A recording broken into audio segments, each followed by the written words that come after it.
Hello friends and welcome to our channel. कैसे हैं आप सब? उम्मीद है सब अच्छे होंगे। और आज हम स्टार्ट करेंगे हमारा साइंस जो आपकी क्लास 7th एनसीईआरटी है, इसका नेक्स्ट चैप्टर जो है आपका एसिड बेसिस एंड सॉल्ट्स।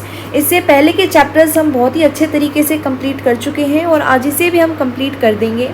तो स्टार्ट कर रहे हैं हम इस वीडियो को, और बहुत ही अच्छे से आप समझना, क्योंकि एक एक इम्पॉर्टेंट पॉइंट हम कवर करते हुए चलेंगे। आपको ये भी पता चल जाएगा एसिड क्या है, बेस क्या है, सॉल्ट क्या है, कैसे इनकी रिएक्शन हो रही है, और जितने भी आपके एक्स्ट्रा पॉइंट्स हैं वो भी हम सारे कवर करते हुए चलेंगे। ठीक है, तो सबसे पहले ये जो भी आपको यहाँ पे आपकी स्क्रीन पे चीज़ें दिखाई दे रही है, आपने इनको ज़रूर टेस्ट किया होगा, है ना कभी तो खाया ही होगा। और अगर आपने इसको खाया है तो आपको ये भी पता होगा इनका टेस्ट कैसा होता है, इनका स्वाद कैसा होता है। तो सबसे पहले लेमन तो हम सब ने ही खाया होगा, नींबू तो सब ने खाया ना। अब लेमन जो होता है यानी नींबू होता है, इसका टेस्ट कैसा होता है? खट्टा होता है। खट्टा को क्या कहते हैं? सॉर होता है।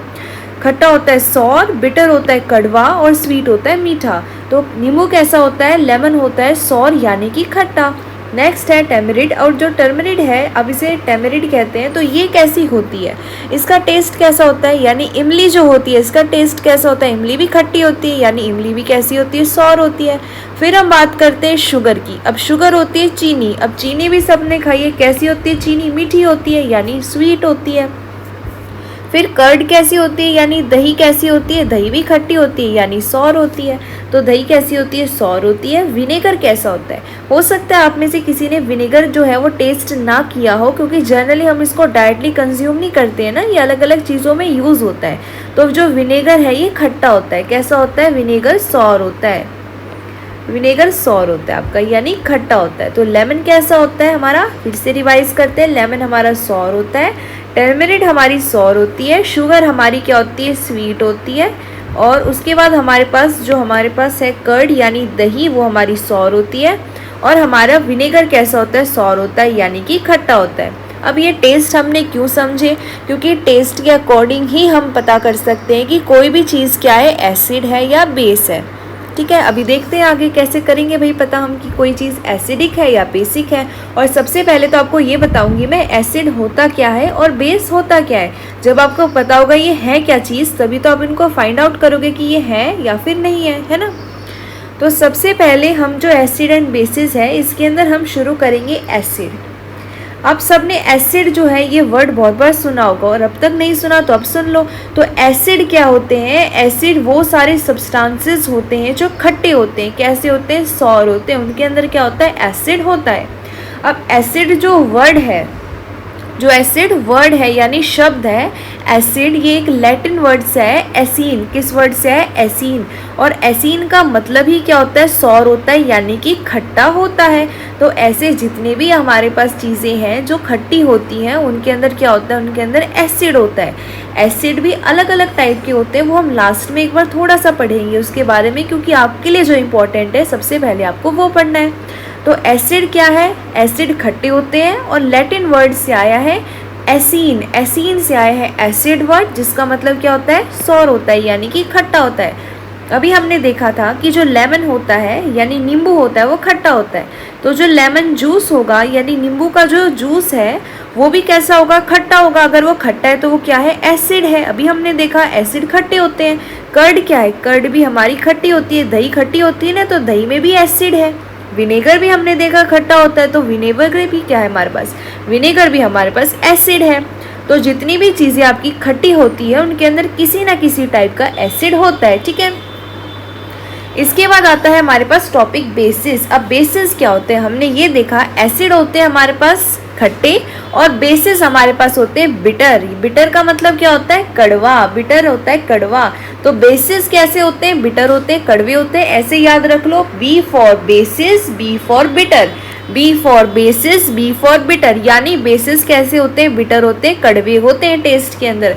और जब आप इनको टच करोगे ना, तो आपको ये सोपी लगेंगे। अब सोपी क्या होता है? सोप होता है साबुन। तो सोपी होता है साबुन जैसे, यानी कि जैसा हमारा साबुन कैसा होता है? बहुत ही ज़्यादा चिकना होता है, एकदम फिसलने वाला होता है, वैसे ही ये बेसिस आपको फील होते हैं। सबसे अच्छा एग्जाम्पल होता है बेकिंग सोडा। हमारा जो बेसिस है इसका सबसे बेस्ट एग्जाम्पल आपके पास है बेकिंग सोडा। आप सबके घर में बेकिंग सोडा ज़रूर होगा। ऐसा ये वाइट कलर का दिखाई देता है। आपकी मम्मा से आप कहना आपको थोड़ा सा बेकिंग सोडा लेना है, थोड़ी सा उसके अंदर पानी मिलाना, उसके बाद उसको टच करके देखना आपको कैसा लगेगा। सोपी लगेगा, यानी साबुन जैसा लगेगा। और आप इसको हल्का सा चख भी सकते हैं क्योंकि ये खाने के अंदर डलता है। बेकिंग सोडा आपकी बेकरी वाली चीज़ें यानी केक, ब्रेड, इन सब में डाला जाता है ताकि वो फूल जाए। ठीक है, तो आप इसको थोड़ा सा टेस्ट करके देखना, आपको पता चलेगा ये बिटर है यानी कड़वा है, और टच करोगे तो सोपी लगेगा। ठीक है, तो क्या देखा, एसिड हमारे सौर हैं और बेसिस हमारे बिटर हैं। अब आगे चलें। तो अभी मैंने आपको बताया कि हम करेंगे इनको टेस्ट। अब हम सारी चीज़ों को टेस्ट तो नहीं कर सकते ना। अभी जैसे हमने अभी जितनी भी चीज़ें देखी, लेमन देखा, कर्ड देखी, विनेगर देखा, ये सारी चीज़ें हमारे लिए हार्मफुल तो है नहीं, इसीलिए हम इनको अपनी जीभ से टेस्ट करेंगे और बता देंगे ये खट्टा है तो एसिड है, कड़वा है तो बेस है। लेकिन सारी चीज़ें तो हम टेस्ट नहीं कर सकते हैं। बहुत सारी ऐसी भी चीज़ें होती हैं जो हमारी बॉडी के लिए अच्छी नहीं होती हैं। इसीलिए यहाँ पे स्पेशली आपको बताने के लिए लिखा है कि हम सारी चीज़ों को टेस्ट नहीं कर सकते हैं, क्योंकि आपको ये भी आपने देखा होगा बहुत सारी जगह लिखा होता है do not touch, taste, smell any chemicals. आपको जिस चीज़ के बारे में नहीं पता है ना, वो सारे केमिकल्स आपको ना ही टच करने चाहिए, टेस्ट भी नहीं करने चाहिए और स्मेल भी नहीं करने चाहिए जब तक आपको ऐसा करने के लिए कहा नहीं जाए, क्योंकि आपकी टीचर ही बताएगी आपको, वही आपको करना है। क्योंकि ये जो केमिकल होते हैं ये आपकी बॉडी को नुकसान पहुंचा सकते हैं, आपके लिए प्रॉब्लम खड़ी हो सकती है। तो ये सारी चीज़ें जब तक आपको नहीं पता, ना ही उनको टच करना है, टेस्ट भी नहीं करना है, स्मेल भी नहीं करना है। अगर हम इनको टेस्ट नहीं करेंगे तो हम कैसे बताएंगे कि कोई भी चीज़ एसिड है या बेसिक है। तो ये चीज़ें अभी हम थोड़ी सी देर में देखेंगे। फिर से बता रही हूँ, हम सारी चीज़ों को टेस्ट नहीं करेंगे। आपको भी कोई एक्स्ट्रा सब्सटेंस टेस्ट या स्मेल नहीं करनी है, क्योंकि आपकी बॉडी में इसके पार्टिकल अगर चले गए तो आपको यहाँ पे प्रॉब्लम हो सकती है। ठीक है, तो अब हमने देखा कि हम टेस्ट से तो सारी चीज़ें नहीं पता करेंगे, तो अब हम कैसे करेंगे। तो हम एक चीज़ का इस्तेमाल करेंगे जिसे हम कहते हैं इंडिकेटर्स। अब इंडिकेटर्स क्या होते हैं? इंडिकेटर्स वो सारे सब्सटेंसेस होते हैं जिनका यूज़ हम करते हैं टेस्ट करने के लिए, यानी पता करने के लिए कि कोई भी सब्सटेंस, कोई भी चीज़ हमारी एसिडिक है या बेसिक है। तो आप कोई भी चीज़ का यूज़ करोगे जिससे आपको ये पता चलेगा कि वो जो आपकी चीज़ है वो एसिडिक है या बेसिक है, तो उस चीज़ को आप बोलोगे इंडिकेटर, यानी वो इंडिकेट करेगा, आपको बताएगा कि ये चीज़ एसिडिक है या बेसिक है। अब इसको टेस्ट करने की फिर ज़रूरत नहीं पड़ेगी, क्योंकि अगर वो एसिडिक आया तो आप लिख सकते हो कि एसिड का जो टेस्ट होता है वो सौर होता है, खट्टा होता है, तो इसका भी ये एसिडिक है तो इसका टेस्ट कैसा है, खट्टा है। और बेसिक का कैसा रहेगा, कड़वा रहेगा। ठीक है, तो अब देखते हैं, यही इंडिकेटर्स आपको पढ़ने हैं, कैसे इनका यूज़ करके हम पता करते हैं कि कोई भी चीज़ एसिडिक है या बेसिक है। तो चलते हैं आगे। तो देखो यहाँ पे ये बहुत इंपॉर्टेंट है, इसको ध्यान से समझना है। अब इंडिकेटर्स हमने देखा वो सारे सब्सटेंसेस हैं जो हमें बताएंगे कोई भी चीज़ क्या है हमारी, कोई भी चीज़ हमारी एसिडिक है या कोई भी चीज़ हमारी क्या है, बेसिक है। ठीक है, तो ये भी हमारे 3 टाइप के हैं। कौन कौन से हैं हमारे पास? सबसे पहले हमारे पास नेचुरल है। नेचुरल वो इंडिकेटर्स होते हैं जो हमें नेचर से मिलते हैं, जिन्हें हम नहीं बनाते, ऑलरेडी हमारी मदर अर्थ जो है वो हमें नेचर में दे देती है और उसकी हेल्प से हम बता सकते हैं कोई भी चीज़ एसिडिक है या बेसिक है। तो इसके एग्जाम्पल होते हैं टर्मरिक यानी कि हल्दी, चाइना रोज़ और लिटमस पेपर। तो ये 3 ऐसे हैं जो नेचुरल हैं और इंडिकेटर हैं, बता देंगे कोई भी चीज़ एसिडिक है या बेसिक है। फिर सिंथेटिक की जब हम बात करते हैं तो इसमें वो सारे इंडिकेटर्स आते हैं जिसे ह्यूमन बनाते हैं, जिसे फैक्ट्रियाँ बनाती हैं। ये सारे केमिकल होते हैं जिनकी हेल्प से हम बताएंगे कोई भी चीज़ एसिडिक है या बेसिक है, जैसे मिथाइल ऑरेंज, जैसे कि फेनोल्फेथलीन। तो ये जो चीज़ें हैं ये हमारी फैक्ट्रियों में बनती हैं, इसलिए हम इन्हें सिंथेटिक कहते हैं। आपने पहले भी पढ़ा होगा सिंथेटिक फाइबर्स, ऐसी फाइबर्स जिन्हें ह्यूमन बनाते हैं, जिन्हें फैक्ट्रियाँ बनाती हैं, वैसे ही सिंथेटिक इंडिकेटर्स। ठीक है, फिर नेक्स्ट टाइप है आपके पास ऑल फैक्ट्री। ऑल फैक्ट्री का मतलब होता है स्मेल वाली चीज़ें। ऑल फैक्ट्री सेंस हमारी कौन सी होती है, नोज़ होती है। ऑल फैक्ट्री का मतलब है सेंस, एक ऐसी सेंस जो स्मेल है। ये वो सारी चीज़ें हैं जिन्हें हम सूंघ कर पता कर सकते हैं। तो ऐसी भी चीज़ें हमारे पास जिनकी स्मेल से हम बता सकते हैं वो एसिडिक है या बेसिक है, जैसे कि अनियन यानी प्याज, वनीला एसेंस, क्लोव यानी कि लौंग। ठीक है, तो ये चीज़ें हमारी इंडिकेटर्स हैं। 3 टाइप है, नेचुरल, सिंथेटिक एंड ऑल्फैक्टरी। इसमें जो मोस्ट इंपॉर्टेंट है वो मैं आपको समझा दूंगी किस तरीके से उनका यूज़ करना है और कैसे पता करना है कि एसिडिक है या बेसिक है, ठीक है। तो सबसे पहले नेचुरल इंडिकेटर्स में आप देखोगे तो सबसे पहले इंपॉर्टेंट जो आपको पढ़ना है वो है आपके पास लिटमस। अब जो लिटमस है ये आपके लिचन से आता है। लिचन क्या है, एक तरीके का प्लांट होता है, इससे हमें लिटमस जो है वो मिलता है। इस तरीके का ये प्लांट दिखता है, ये जो मैंने बना रखा है ना यहाँ पे, लिचन ऐसा दिखता है और इससे हमें लिटमस पेपर मिलता है। अब जो ओरिजिनल कलर होता है ना लिटमस का, वो पर्पल कलर होता है। कौन सा होता है, पर्पल कलर होता है। लेकिन जब हम मार्केट से खरीदते हैं लिटमस पेपर को तो वो आपको 2 कलर्स में मिलता है, एक आपको रेड कलर में मिलता है और दूसरा आपको ब्लू कलर में मिलता है, ठीक है। तो लिटमस पेपर जो आप खरीदते हो, अगर आप लेते हो, आपको स्कूल में अगर करवाएंगे ना ये एक्सपेरिमेंट, तो ध्यान से देखना कि जो लिटमस पेपर होगा या तो रेड होगा या ब्लू होगा। और कहाँ से मिलता है, लिचन से मिलता है। ये आपका 1 नंबर का क्वेश्चन भी आ सकता है, इसलिए बार बार बता रही हूँ, लिचन से मिलता है। लिटमस कहाँ से मिलता है, लिचन से मिलता है। कैसा हमारा इंडिकेटर है, नेचुरल इंडिकेटर है, ठीक है। तो अब देखो, जो आपके पास होता है ना ये लिटमस पेपर, ये आपके पास रेड कलर का होता है और ब्लू कलर का होता है। तो जब ये न्यूट्रल होता है ना, न्यूट्रल यानी कोई सॉल्यूशन ऐसी है जो ना ही एसिडिक है और ना ही बेसिक है, वो न्यूट्रल है ना, यानी कि ना ही वो एसिडिक है और ना ही बेसिक है। तो न्यूट्रल का मतलब क्या है, अ सॉल्यूशन और a substance which is not हमारी एसिडिक, नाइदर हमारी बेस, ठीक है। तो जब न्यूट्रल होता है ना तो रेड कलर का लिटमस पेपर रेड ही रहता है और जो ब्लू कलर का लिटमस पेपर होता है वो ब्लू ही रहता है। लेकिन जब कोई भी हमारे पास चीज़ है, जैसे आपने मान लो ये आपने लेमन का यहाँ पे आपने जूस लिया। अब लेमन का जो जूस है हमने देखा था वो एसिडिक है। एसिडिक है मतलब खट्टा है, तो वो क्या है, एसिड है। अब इसमें अगर आप रेड लिटमस पेपर को डुबोओगे, ये जो रेड कलर का लिटमस पेपर है आप इसको डुबोओगे ना इसके अंदर, तो वो रेड ही रहेगा। लेकिन अगर ब्लू कलर का लिटमस पेपर लोगे तो वो रेड बन जाएगा।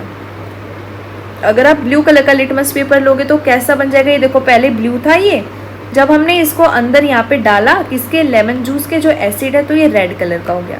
तो आपको ये देखना है कि जो एसिड है वो रेड कलर का होता है। तो ऐसे याद कर लो, जो एसिड है इसमें लिटमस पेपर रेड रहता है, रेड डालोगे तो रेड ही रहेगा, ब्लू डालोगे तो रेड बन जाएगा। अब नेक्स्ट हम कंसिडर कर लेते हैं बेस को। बेस में हमने देखा था बेकिंग सोडा। तो बेकिंग सोडा को जब पानी में हमने मिलाया और इसके अंदर हमने ब्लू कलर का लिटमस पेपर डाला तो वो ब्लू ही रहेगा। लेकिन अगर हमने इसमें रेड कलर का डाला ना तो वो ब्लू बन जाएगा। तो आप ऐसा याद रख लो कि जो हमारे पास एसिड है, तो जो हमारे पास एसिड होते हैं ना, एसिड के अंदर तो हमारा लिटमस पेपर रेड बन जाता है। अगर रेड है तो रेड ही रहेगा और ब्लू है तो रेड बन जाएगा। और जो हमारे बेस होते हैं ना, इनके अंदर क्या होता है, ब्लू होता है। B for base, B for blue, B for base, B for blue. तो बेस क्या है, ब्लू रहेगा, यानी लिटमस पेपर ब्लू है तो ब्लू ही रहेगा, रेड है तो ब्लू बन जाएगा, ठीक है। अब नेक्स्ट हम टर्मरिक इंडिकेटर देखेंगे। टर्मरिक का मतलब क्या होता है, हल्दी होता है। टर्मरिक क्या होती है, हल्दी होती है, सबके घर में होती है। आप अपनी मम्मी से पूछना कि अगर किसी भी कपड़े पे हल्दी लग जाती है ना, जैसे हम खाते हैं और गलती से गिर गई, अगर सब्जी भी गिर गई तो उसमें हल्दी होती है। फिर जब आपकी मम्मी उसको धोएगी ना उस कपड़े को, तो उसमें साबुन लगाएंगी और जैसे ही साबुन लगाएंगी वैसे ही उसका कलर जो है रेड बन जाएगा। जैसे ही जो हल्दी है ना, हल्दी इसमें साबुन लगेगा यानी कि सोप लगेगा तो वो क्या हो जाएगा, रेड कलर की बन जाएगी। अब जो सोप होता है, अभी हमने पढ़ा था, जो बेस होते हैं उनको टच करने से हमें सोप ही लगता है, यानी साबुन जैसा लगता है। तो साबुन भी क्या है, साबुन क्या है, साबुन हमारा बेस है। तो यानी कि जब हल्दी में हमने बेस मिलाया तो हमें रेड कलर मिला। तो इसी तरीके से नेचुरल इंडिकेटर टर्मरिक का यूज़ होता है। कैसे, जब आप उसे सॉल्टी वाटर के अंदर यानी खट्टी चीज़ के अंदर मिलाते हैं। अब खट्टी चीज़ कैसी होती है, एसिड होती है ना। जब आप उसको सॉल्टी वाटर यानी खट्टी चीज़ में मिलाते हैं या लेमन में मिलाते हैं, अब लेमन भी क्या आपका एसिड है, क्योंकि हमने देखा था लेमन भी खट्टा है। तो आप देख सकते हो दोनों जगह ही जो हमारे हल्दी है वो कौन से कलर की है, येलो कलर की है ना। दोनों जगह क्या है, येलो कलर की है। अब इसमें थोड़ी कम येलो है, इसमें थोड़ी ज़्यादा येलो है। ऐसा क्यों, क्योंकि कोई एसिड ज़्यादा स्ट्रॉन्ग होता है और कोई एसिड कम स्ट्रॉन्ग होता है, इसलिए येलो कलर तो है लेकिन थोड़ा सा अलग शेड में है, ठीक है। लेकिन जब आप उसको सोपी वाटर यानी जब आप इसको बेस में मिलाओगे तो ये रेड या फिर ऑरेंज कलर का बनेगा। ज़्यादा आपका बेस है तो रेड बन जाएगा, थोड़ा कम बेस है ना तो वो आपका ऑरेंज बन जाएगा, ठीक है। तो इस तरीके से टर्मरिक यानी हल्दी का इस्तेमाल करके भी आप देख सकते हो।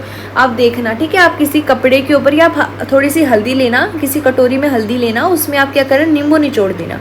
अब नींबू निचोड़ोगे ना तो वो हल्दी जो है वो येलो कलर की रहेगी, लेकिन अगर आप साबुन, उसके अंदर साबुन का पानी मिला दोगे ना, साबुन का पानी, तो वो क्या हो जाएगी, रेड कलर में बदल जाएगी। तो इस तरीके से टर्मरिक क्या है, एक इंडिकेटर है जो हमें बताती है कि कोई भी चीज़ जो है हमारी वो क्या है, एसिड है या फिर वो बेस है। ठीक है, इसके बाद ऑल्फैक्टरी इंडिकेटर्स देखते हैं। ऑल्फैक्टरी हमने देखे थे, ऑल्फैक्टरी में वो इंडिकेटर्स आते हैं जो हमारी मदद करते हैं बाय स्मेल, जिनकी स्मेल की हेल्प से हम बता सकते हैं कोई चीज़ एसिड है या बेस है। तो सबसे पहले हमने देखा था अनियन यानी कि प्याज।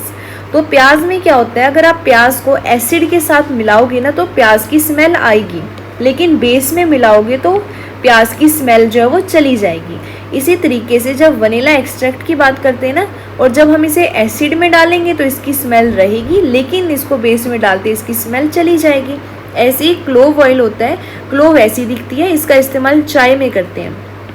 किसमें करते हैं, चाय जो होती है ना, टी, उसमें इसका इस्तेमाल करते हैं। और ये जो क्लोव है ये कई ज़्यादा, जैसे बिरयानी चावल वगैरह होगी तो इस तरीके की डिशेस के अंदर भी डाली जाती है, आपकी मम्मी को ही पता होगी, लौंग बोलते हैं इसे। और एसिड के अंदर भी इसकी स्मेल रहती है, और बेस के अंदर आपने देखा ये तीनों ही जो आपके ऑल्फैक्टरी इंडिकेटर है इनकी स्मेल गायब हो जाएगी, और एसिड के अंदर इनकी स्मेल आती रहेगी। तो इस तरीके से ऑल्फैक्टरी इंडिकेटर्स का यूज़ करते हैं बताने के लिए, क्या बताओगे, कि कोई भी चीज़ एसिड है या कोई भी चीज़ बेस है। और अगर कोई चीज़ हमारी न्यूट्रल है तो न्यूट्रल में क्या होगा, न्यूट्रल में जो चीज़ जैसी है वैसी ही रहेगी, है ना। अब नेक्स्ट है methyl orange indicator. Methyl orange हमने देखा था किस टाइप का इंडिकेटर है, ये हमारा सिंथेटिक इंडिकेटर है, यानी हम इसे फैक्ट्री के अंदर बना सकते हैं, इसे ह्यूमन बना सकते हैं। ठीक है, तो इसमें क्या होगा, जो मिथाइल ऑरेंज है तो ये थोड़ा आपका येलो येलो कलर का होता है। ठीक है, अब जब ये न्यूट्रल रहेगा, यानी कि आपने इसके अंदर ऐसी चीज़ मिलाई है जो ना ही एसिड है और ना ही बेस है, तो मिथाइल ऑरेंज का जो कलर है वो सेम रहेगा। लेकिन जब आप इसे एसिड में मिलाओगे तो इसका कलर रेड या ऑरेंज बन जाएगा, जैसे हल्दी का हुआ था। हल्दी में बल्कि क्या होता है, एसिड की जगह बेस में कलर बदलता है, और मिथाइल ऑरेंज में एसिड जब होगा तो रेड बन जाएगा। हमने देखा था ना, एसिड के अंदर क्या होगा, रेड होगा, और आपका बेस के अंदर क्या होता है, हमारा लिटमस पेपर ब्लू हो जाता है, लेकिन यहाँ बेस में क्या होगा, वैसा ही रहेगा। यानी अगर आपका मिथाइल ऑरेंज है, इसकी हेल्प से आप एसिड का पता कर सकते हैं। अगर इसका कलर रेड या ऑरेंज हो गया तो वो एसिड है, और अगर वैसा ही रहेगा यानी येलो येलो जैसा ही रहेगा तो वो क्या है, न्यूट्रल है, यानी ना तो वो एसिड है या फिर वो बेस हो सकता है। ठीक है, ना तो एसिड रहेगा या फिर बेस होगा। नेक्स्ट है हमारे पास फेनोल्फेथलीन। इसमें क्या है, ये भी इस तरीके का होता है, ये क्या होता है, पानी जैसा होता है। ये दिखता कैसा है, ये कलरलेस होता है। ये क्या होता है, कलरलेस। अब ये जो कलरलेस है ना, तो जब ये कलरलेस है, जब इसमें ना ही एसिड मिलाओगे और ना ही क्या मिलाओगे, आप बेस मिलाओगे, तो ये सेम रहेगा, यानी ये पानी जैसा कलरलेस रहेगा। लेकिन जब आप इसे एसिड में मिलाओगे ना, तो एसिड में क्या होगा, ये सेम रहेगा, ना कुछ भी फर्क नहीं पड़ेगा इसको। लेकिन जैसे इसको बेस में मिलाया जाएगा ये पिंक कलर का बन जाएगा। ज़्यादा आप मिलाओगे ना, इसे बहुत ज़्यादा मिलाओगे और बहुत ज़्यादा स्ट्रॉन्ग बेस है तो ये पर्पल भी बन जाता है, लेकिन ये क्या रहेगा, बाकी समय ये पिंक रहेगा। अगर ये पिंक हो गया ना तो इसका मतलब ये है कि ये क्या है, आपका बेस है। ठीक है, तो फेनोल्फेथलीन भी आपका क्या है, एक तरीके से सिंथेटिक है, क्योंकि आप इसको क्या करते हो, इसे भी आप फैक्ट्री में बना सकते हो। अब नेक्स्ट है न्यूट्रलाइजेशन। अब न्यूट्रलाइजेशन एक प्रोसेस होता है, इसमें क्या होता है, इसको ध्यान से समझना। न्यूट्रलाइजेशन में क्या होता है कि जब कोई भी चीज़ ज़्यादा हो जाती है, जैसे बहुत ज़्यादा एसिड हो गया है तो हम उसमें बेस ऐड कर देते हैं, और अगर बहुत ज़्यादा बेस हो गया है तो हम उसमें एसिड ऐड कर देते हैं। और जब हम एसिड और बेस को आपस में रिएक्ट करवाते हैं, एसिड में बेस डालते हैं या बेस में एसिड डालते हैं, तो हमें कुछ चीज़ें मिलती हैं। हमें क्या मिलता है, सॉल्ट मिलता है, और हमें पानी मिलता है, और साथ में इसमें हीट निकलती है, यानी वो चीज़ गर्म हो जाती है। तो एसिड प्लस बेस करोगे तो क्या मिलेगा, सॉल्ट मिलेगा, और साथ में पानी मिलेगा, और हमारी जो हीट है यानी गर्म हो जाएगी वो चीज़। एग्जाम्पल देखते हैं, HCl ये क्या है, आपका एक एसिड है जिसे आप हाइड्रोक्लोरिक एसिड कहते हैं, और NaOH है, सोडियम हाइड्रोक्साइड, ये आपका बेस है। जब आप इन दोनों को ऐड करोगे तो आपके पास NaCl बनेगा, सॉल्ट जो आप सॉल्ट खाते हो ना, नमक, वो बन जाएगा, और H2 होता है पानी यानी वाटर। तो ये आपका एक रिएक्शन हो गया। ठीक है, तो न्यूट्रलाइजेशन क्या होता है, neutralization is a reaction between an acid and a base. तो क्या होता है हमारे neutralization, the reaction between an acid and a base is known as neutralization. ठीक है, और न्यूट्रलाइजेशन में अगर आपसे पूछ लेगा कोई कि अगर आप एसिड के अंदर बेस को मिला रहे हो तो आपको क्या मिलेगा, सबसे पहले आप बोलोगे हमें सॉल्ट मिलेगा, फिर हमें पानी भी मिल जाएगा और साथ में इसमें ये गर्म हो जाएगा तो हमें हीट भी मिल जाएगी। ठीक है, इसके बाद न्यूट्रलाइजेशन हमारी डेली लाइफ में भी होता है, ये हमारी डेली लाइफ में भी होता है। कैसे कैसे होता है मैं बता देती हूँ। इनडाइजेशन यानी आपके पेट में खाना अच्छे से पच नहीं रहा है, आपको एसिडिटी हो रही है, खट्टी खट्टी डकारी आ रही है, आपके पेट में बहुत ज़्यादा जलन हो रही है, तो ये इनडाइजेशन होता है। एंट बाइट का मतलब होता है कोई चींटी है उसने आपको काट लिया है। सॉइल ट्रीटमेंट का मतलब होता है बच्चों कि आपने बहुत ज़्यादा सॉइल के अंदर केमिकल का इस्तेमाल कर दिया, अब जो नेचुरल सॉइल थी वो ख़राब हो गई है और आपने इतने केमिकल्स उसके अंदर डाल दिए कि नेचुरल सॉइल ख़राब हो गई, अब इसको फिर से ठीक करना पड़ेगा। अब फैक्ट्री वेस्ट क्या होता है, कोई भी फैक्ट्री है उसके अंदर जो एक्स्ट्रा चीज़ें बच रही हैं जिसे उन्हें अपनी फैक्ट्री से फेंकना है तो वहाँ पे भी न्यूट्रलाइजेशन करना पड़ता है। अब न्यूट्रलाइजेशन का मतलब हमने देखा कि हमें क्या करना पड़ेगा, इन सारी चीज़ों में अगर एसिड ज़्यादा हो गया है तो बेस ऐड करना पड़ेगा और अगर बेस ज़्यादा हो गया है तो हमें एसिड ऐड करना पड़ेगा। और इसी प्रोसेस को हमने देखा कि हम इसी प्रोसेस को क्या बोलते हैं, न्यूट्रलाइजेशन बोलते हैं। और अभी बताया था क्या मिलेगा आपको, आपको मिलेगा सॉल्ट और प्लस में वाटर भी मिलेगा और बिल्कुल सही और हीट भी मिल जाएगी। ठीक है, तो सबसे पहले इंडाइजेशन देखते हैं। अभी बताया था इंडाइजेशन के अंदर क्या होता है, जैसे इस बच्चे को इंडाइजेशन हो गया है तो इसका पेट जो है बहुत ज़्यादा जल रहा है, इसको बहुत ही ज़्यादा जलन महसूस हो रही है, बिल्कुल अच्छा नहीं लग रहा है इसको, इसलिए ज़्यादा बाहर की चीज़ें नहीं खानी होती हैं। अब चलो मान लो इसने खा लिया, इसका पेट भी देखो कितना ज़्यादा जल रहा है, इसको गंदी गंदी डकारें आ रही हैं, बहुत ही बुरा लग रहा है, इसको अच्छा नहीं लग रहा। तो अब क्या करेंगे, खा लिया, अब खा लिया तो खा लिया, अब करें क्या, अब इसको इंडाइजेशन हो गया है तो इसे एंटा एसिड लेना पड़ेगा। अब एंटा एसिड क्या होता है, एंटा एसिड एक बेस होता है। अब इसका जो पेट जल रहा है ना, हमारे पेट में एक एसिड होता है जो HCl होता है। अब हमारे पेट में जो एसिड है उसके अंदर क्या हो गया, बहुत ज़्यादा जलन हो रही है, यानी कि जो एसिड है, जब हमारे पेट का एसिड ज़्यादा होने लग जाता है, ज़्यादा उसमें दिक्कतें आने लग जाती है, यानी एसिड में दिक्कत आ गई। अब एसिड अगर ज़्यादा हो गया तो हम उसमें बेस ऐड करेंगे। तो एंटा एसिड क्या होता है, एक बेस होता है। जैसे आप इनो आपने ऐड देखी होगी ना इनो की, तो इनो एक बेस होता है जिसे आप कहते हो मिल्क ऑफ मैग्नीशियम। तो ये एक बेस है, इसे एंटा एसिड बोलोगे। अब अगर आप बेस को एसिड में मिला दोगे तब क्या होगा, सॉल्ट बन जाएगा और वाटर बन जाएगा। तो हम क्यों खाते हैं, फिर हम इनो क्यों खाते हैं, अगर आपको इंडाइजेशन होगी है तो इसलिए खाते हैं क्योंकि ये न्यूट्रलाइज कर देगा ज़्यादा एसिड के इफेक्ट को। क्योंकि अभी देखा था अगर एसिड ज़्यादा है तो बेस खाओगे तो सारा मामला सही हो जाएगा। ठीक है, फिर नेक्स्ट है एंट बाइट। ये आपकी चींटी है और इन चींटी ने अगर आपको काट लिया है, अगर किसी को चींटी ने काटा है तो उसको ज़रूर पता होगा लाल वाली चींटी ज़्यादा ज़ोर से काटती है ना। तो एंट बाइट की जब हम बात करते हैं, यानी चींटी ने अगर काट लिया है तो देखो जो चींटी काटती है ना, जब ये काटेगी तो एक एसिड रिलीज कर देती है और उस एसिड का नाम क्या होता है, उस एसिड का नाम होता है फॉर्मिक एसिड। अब ये जो एसिड है, चींटी ने काटा, चींटी ने आपकी स्किन पे काटा तो ये एसिड आपकी स्किन पे लग गया, आपको जलन होने लगी। तो अब ये एसिड है, अभी हमने देखा अगर एसिड को ठीक करना है तो क्या ऐड करोगे, बेस करोगे ना। तो बेस के लिए हम बेकिंग सोडा हमने देखा था, बेकिंग सोडा को आप सोडियम हाइड्रोक्साइड भी कहते हो। अब बेकिंग सोडा ले लो या फिर कैलामाइन सॉल्यूशन ले लो जिसके अंदर जिंक कार्बोनेट होता है। आपको क्या करना है, सिंपली बेकिंग सोडा ले लो और वहाँ पे जहाँ पे चींटी ने काटा है ना वहाँ पे लगा लो, ठीक हो जाएगा। या फिर हमने देखा था बहुत ही अच्छा इजी हमारे पास एग्जाम्पल होता है बेस का, क्या होता है बच्चों, सोप होता है, यानी कि साबुन होता है। आप साबुन भी ले सकते हो और वहाँ पे लगा लो, मधुमक्खी काटती है तो भी लगा सकते हो, ठीक हो जाता है। ठीक है, अब नेक्स्ट है सॉइल ट्रीटमेंट। अभी बताया था जब बहुत ज़्यादा केमिकल हम इस्तेमाल कर लेते हैं अगर सॉइल यानी मिट्टी पे, तो वो मिट्टी ख़राब हो जाती है। अगर वो मिट्टी बहुत ज़्यादा एसिडिक हो गई है तो हम क्या करेंगे, क्विक लाइम या स्टेक लाइम उसके अंदर मिला देंगे। अब क्विक लाइम क्या होता है, चूना होता है, जो चूने का पानी होता है ना, जिससे चूना किया जाता था पहले, जिससे आपकी चौक बनती है, उसको पानी में मिलाओ और आपकी सॉइल में डालो। तो अगर ज़्यादा एसिडिक होगी है तो वापस बेसिक हो जाएगी। और अगर बेसिक अगर आपकी ज़्यादा होगी तो कंपोस्ट डालेंगे। कंपोस्ट क्या होता है, नेचुरल बनता है, जो खाद होती है ना उसको डालने से बैलेंस हो जाती है, इसको बोलते हैं सॉइल ट्रीटमेंट। यानी जब ज़्यादा एसिडिक हो जाएगी तब चूने वाला पानी डाल दो और जब ज़्यादा बेसिक हो जाएगी तो नेचुरल कंपोस्ट डाल दो। दोनों ही एक दूसरे को न्यूट्रलाइज कर देंगी, एसिड और बेस, और तब क्या हो जाएगा, सॉइल वापस ठीक हो जाएगी।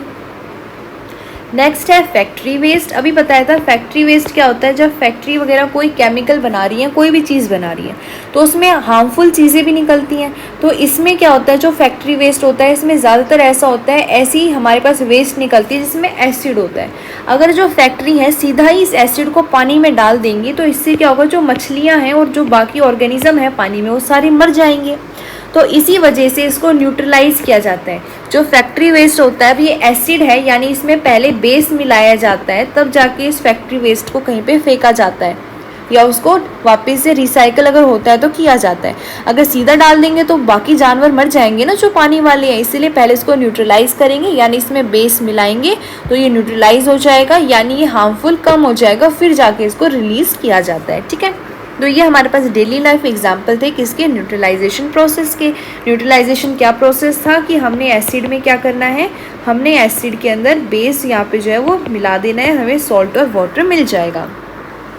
अब नेक्स्ट देखो, एक इम्पॉर्टेंट टॉपिक है एसिड रेन। अब एसिड रेन क्या होती है, अभी आप सबको ही पता होगा, इतनी सारी गाड़ियाँ चलती हैं, इतने सारे केमिकल्स हैं, इतने सारे फ़ोन बन रहे हैं, ना जाने क्या क्या हमारी दुनिया के अंदर बन रहा है।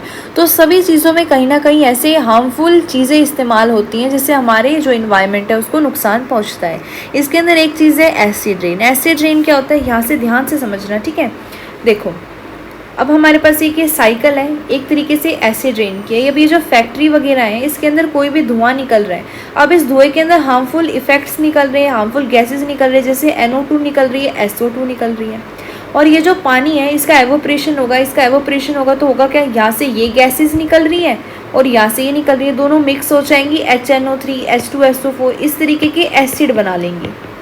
अब बादलों के अंदर क्या होगा, अब जो बारिश होगी, अब एटमॉस्फेयर में इस तरीके की गैसेस जो है वो एसिड की तरीके से घूम रही हैं तो बारिश में ही मिक्स हो जाएंगी, और जब बारिश होगी तो ये एसिड की बारिश हो जाएगी, क्योंकि ये सारे जो एसिड यहाँ से बन के निकले हैं ये सारे बारिश में मिक्स होके हमारे यहाँ पे क्या हो जाएंगे, धरती पे बारिश बन के गिरेंगे। अब बारिश बन के गिरेंगे तो ये एसिड क्या है, हार्मफुल है। तो अब एसिड अगर हार्मफुल है तो इससे क्या होगा, जो ट्रीज़ हैं, जो वेजिटेशन है वो सारी की सारी क्या हो जाएंगी, ख़राब हो जाएंगी। इस वजह से कहते हैं कि कम पोल्यूशन रखो, इन्वायरमेंट को साफ़ रखो, नहीं तो सारी चीज़ें ख़राब हो जाएंगी। ज़्यादा बेस भी बुरा है, ज़्यादा एसिड भी बुरा है, न्यूट्रलाइजेशन इसीलिए ज़रूरी है।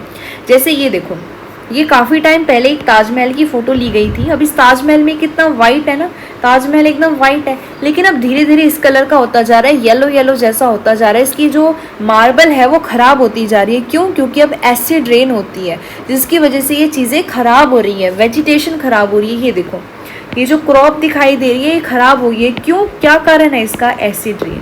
और एसिड रेन खुद तो नहीं हो रही ना, फैक्ट्रियों से हो रही है, जितना पोल्यूशन हो रहा है उससे हो रही है। तो कहीं ना कहीं ये सारे रीज़न मिलकर हमारे एटमॉस्फेयर को ख़राब कर रही हैं, जिससे एसिड रेन हो रही है और ट्रीज़ वगैरह को किल कर रही है, एक एक चीज़ को नुकसान पहुंचा रही है। ठीक है, अब ये देखो, ये आपकी NCERT बुक में भी होगा टेबल, इसको थोड़ा सा पढ़ लेना, आपके पेपर में भी आ सकता है। अगर याद करोगे तो भी ठीक है, नहीं तो इम्पोर्टेंट याद कर लेना। एसिटिक एसिड किसके अंदर होता है? विनेगर के अंदर होता है। तो अलग अलग टाइप के मैंने बताए थे ना एसिड होते हैं, तो अलग अलग चीज़ों में अलग अलग होते हैं। जैसे विनेगर में कौन सा एसिड होता है? Acetic acid. एंड स्टिंग यानी जो चींटी काटती है उसमें भी हमने देखा था फॉर्मिक एसिड होता है। और जितने भी खट्टे फ्रूट और वेजिटेबल होते हैं ना उनके अंदर सिट्रिक एसिड होता है। क्या होता है? सिट्रिक एसिड होता है। और कर्ड के अंदर लैक्टिक एसिड होता है। स्पिनच यानी पालक के अंदर क्या होता है? ऑक्सैलिक एसिड होता है। आंवला हो गया, सिट्रस फ्रूट हो गए, इनके अंदर विटामिन सी होती है। और विटामिन जो सी होती है ना, इसका साइंटिफिक नेम, केमिकल नेम क्या होता है? एजॉर्बिक एसिड होता है। टर्मेरिड होंगी आपकी, ग्रेप्स हो गए हैं, अनराइप मैंगोज हो गए, कच्चे आम हो गए, इन सब के अंदर टार्ट्रिक एसिड होता है। तो ये अलग अलग टाइप के एसिड है, ठीक है, जो हमारे पाए जाते हैं इन चीज़ों के अंदर। और जितने भी ये अभी ऊपर वाले थे ना, ये वाले ये सारे के सारे हमारे नेचुरल थे। अभी आपने देखा ना, ये सारी चीज़ें आपको नेचर से मिल रही हैं। विनेगर भी, चींटी काट रही है, नेचर की है ना चींटी, कोई खट्टा फ्रूट मिल रहा है, ये सारी वेजिटेशन है, सारी लगभग वो चीज़ें हैं जो नेचुरली हमें मिल रही हैं। अब ये वाली बात अगर करोगे तो ये साइंटिफिक है, यानी सिंथेटिक है। क्या ये? सिंथेटिक है। इसके अंदर आप देख सकते हो क्या क्या है। लाइम वाटर है जिसे चूने का पानी कहते हैं। ये इसके अंदर है कैल्शियम हाइड्रोक्साइड, ये बेस है, ये वाले बेस है और ये वाले एसिड थे। ठीक है, विंडो क्लीनर होता है, उसके अंदर अमोनिया हाइड्रोक्साइड होता है। सोप हो गया यानी जो साबुन हो गया, इसके अंदर सोडियम हाइड्रोक्साइड होता है, पोटेशियम हाइड्रोक्साइड होता है। और मिल्क ऑफ मैग्नीशिया जो भी मैंने आपको बताया था इनो के अंदर होता है, उसके अंदर मैग्नीशियम हाइड्रोक्साइड होता है। ठीक है, तो ये बेस हो गया आपके कुछ इंपॉर्टेंट, और ये आपके क्या हो गए, एसिड हो गए। तो इस टेबल को आप लर्न कर लेना। तो यहाँ पे ही आपका सारा जो चैप्टर है बहुत ही अच्छे से कंप्लीट हो गया है। आई होप आपने लास्ट तक अच्छे से समझा होगा चैप्टर। तो आने वाली वीडियो के अंदर इसकी एक्सरसाइज भी करेंगे, जब तक आप बिल्कुल ट्राई करके देख सकते हो, इसको रिवाइज करते रहना। ठीक है, तो thank you for watching. Next video में मिलेंगे। लाइक करना, शेयर करना, कमेंट में मुझे ज़रूर बताया करो आपको वीडियो कैसी लगी है। तो चलते हैं, धन्यवाद।